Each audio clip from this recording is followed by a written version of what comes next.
welcome to Orange Peel Beauty Session. ഇന്നത്തെ എപ്പിസോഡിൽ നമ്മളിവിടെ ചെയ്യാൻ പോകുന്നത് നല്ലൊരു അടിപൊളി ബനാന ഫേസ് പാക്ക് ആണ്. അപ്പോൾ നമ്മുടെ വീടുകളിൽ എല്ലാവരുടെ വീടുകളിലും പഴം ഉണ്ടായിരിക്കും. അതുപോലെ തന്നെ തൊലി കറുത്ത പഴം എല്ലാവർക്കും കഴിക്കാൻ കുറച്ച് ബുദ്ധിമുട്ടാണ്. അപ്പോൾ അങ്ങനെയുള്ള പഴങ്ങൾ കൊണ്ട് കളയായിരിക്കും പതിവ്. അപ്പോൾ അത് കളയാതെ നമുക്ക് അത് വെച്ച് അടിപൊളി ഫേസ് പാക്ക് എങ്ങനെ തയ്യാറാക്കാമെന്ന് കാണാം. അപ്പോൾ ഇതുപോലെയുള്ള ഒരു പഴം എടുക്കുക. തൊലി കറുത്ത പഴമാണെങ്കിലും കുഴപ്പമില്ല, അതുപോലെ തന്നെ നേന്ത്രപ്പഴമാണെങ്കിലും കുഴപ്പമില്ല. ഏത് പഴമാണെങ്കിലും ഏത് ടൈപ്പ് പഴമാണെങ്കിലും കുഴപ്പമില്ല. അത് നമ്മൾ തൊലി ഉരിഞ്ഞ് ഒരു പാത്രത്തിലേക്ക് മാറ്റാം. ഫോർക്ക് എടുത്തിട്ട് നന്നായിട്ടൊന്നത് ഉടച്ചു കൊടുക്കുക. മിക്സിയിലിട്ടിട്ട് അടിക്കേണ്ട ആവശ്യമൊന്നുമില്ല. ഇതുപോലെ ഒരു ഫോർക്ക് എടുത്ത് നന്നായിട്ടൊന്ന് ഇതുപോലെ ഉടച്ചാൽ മതി. ഞാൻ ഡ്രൈ സ്കിന്നിനുള്ള ഒരു ഫേസ് പാക്കാണ് ഇപ്പോൾ ഇവിടെ ചെയ്ത് കാണിക്കുന്നത്. അപ്പോൾ ഇതിലേക്ക് 3 ഇൻഗ്രീഡിയൻസ് ആണ്, അതായത് പഴം, പിന്നെ ഹണി, അതുപോലെ തന്നെ കോക്കനട്ട് ഓയിൽ. ഈ ഒരു 3 ഇൻഗ്രീഡിയൻസ് മാത്രമേ ഇതിൽ ആവശ്യമുള്ളൂ. ഇനിയിപ്പോൾ അത് ഓയിൽ സ്കിന്നാണ് നിങ്ങളുടെങ്കിൽ ഇതിൽ കോക്കനട്ട് ഓയിലിനെ മാറ്റി നിർത്തിയിട്ട് കുറച്ച് ലൈം ജ്യൂസ് ഒഴിച്ച് കൊടുക്കാം. ഒരു 1/2 ടീസ്പൂൺ ലൈം ജ്യൂസ് എടുക്കാം കോക്കനട്ട് ഓയിലിന് പകരം. നോർമൽ സ്കിന്നാണെങ്കിൽ നിങ്ങൾക്ക് പഴവും ഹണി മാത്രമായിട്ടും നമുക്ക് ഫേസ് പാക്ക് തയ്യാറാക്കാം.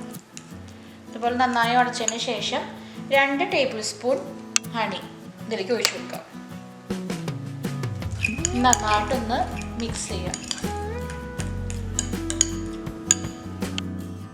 ഇനി ഇതിലേക്ക് 1/2 ടീസ്പൂൺ കോക്കനട്ട് ഓയിലും കൂടി ഒഴിച്ചു കൊടുക്കാം. ഇപ്പോൾ ഇവിടെ തണുപ്പായ കാരണം കൊണ്ടാണ് കേട്ടോ കോക്കനട്ട് ഓയിൽ ഇതുപോലെ കട്ടിയായിട്ടിരിക്കുന്നത്. നന്നായിട്ട് മിക്സ് ചെയ്യാം.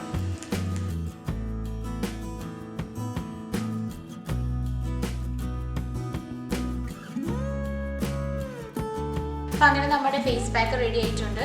അപ്പോൾ നമ്മളെപ്പോഴും എന്നും ഞാൻ എല്ലാ ഫേസ് പാക്കിൻ്റെ വീഡിയോസിലും പറയാറുണ്ട്, എപ്പോഴും മുഖത്ത് അപ്ലൈ ചെയ്യുന്നതിനേക്കാൾ മുമ്പ് നമ്മുടെ കൈമേ ടെസ്റ്റ് ചെയ്ത് നോക്കണം. റെഡ്നെസ്സോ ഇച്ചിങ്ങോ ഒന്നും ഇല്ലെങ്കിൽ മാത്രമേ അത് മുഖത്ത് അപ്ലൈ ചെയ്യാവൂ. അപ്പോൾ കൈമേ ഒരു 5 മിനിറ്റ് ഇട്ട് ചെക്ക് ചെയ്യാം. ഒരു കുഴപ്പമില്ലെങ്കിൽ മാത്രം മുഖത്ത് അപ്ലൈ ചെയ്യാം. പിന്നെ അതുപോലെ തന്നെ മുഖത്തിടുമ്പോൾ എപ്പോഴും അതിനോടൊപ്പം തന്നെ കഴുത്തിലിടാൻ മറന്നു പോകരുത്. അപ്പോൾ ഞാൻ ഓൾറെഡി ഇത് എൻ്റെ കൈമിട്ട് ടെസ്റ്റ് ചെയ്ത് നോക്കി, റെഡ്നെസ് സ്റ്റിച്ചിങ് ഒരു കുഴപ്പമില്ല.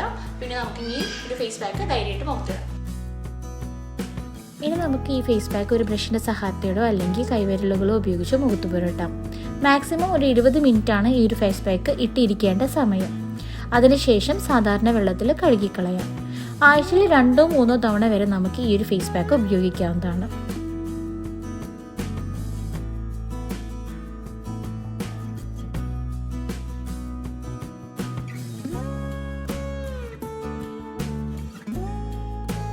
ഞാനിവിടെ ഒരു 20 മിനിറ്റാണ് ഈ ഒരു ഫേസ് പാക്ക് ഇട്ടിരിക്കുന്നത്. നിങ്ങൾ ആദ്യമായിട്ടാണ് ഉപയോഗിക്കുന്നതെങ്കിൽ 10-15 മിനിറ്റിന് ശേഷം മുഖത്തെ ഫേസ് പാക്ക് കഴുകിക്കളയുക. അതുപോലെ തന്നെ കഴുകിക്കളയുമ്പോൾ ഒരിക്കലും ചൂടുവെള്ളത്തിൽ കഴുകിക്കളയരുത്, സാധാരണ വെള്ളത്തിൽ വേണം കഴുകിക്കളയാൻ.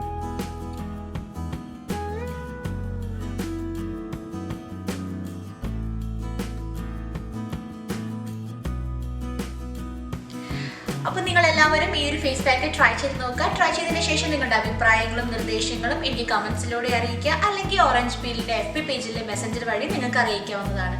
ഇതുപോലുള്ള നല്ല നല്ല ടിപ്സുമായിട്ട് നമുക്ക് ഇനി അടുത്ത വീഡിയോയിൽ കാണാം. അതുവരെ ബൈ.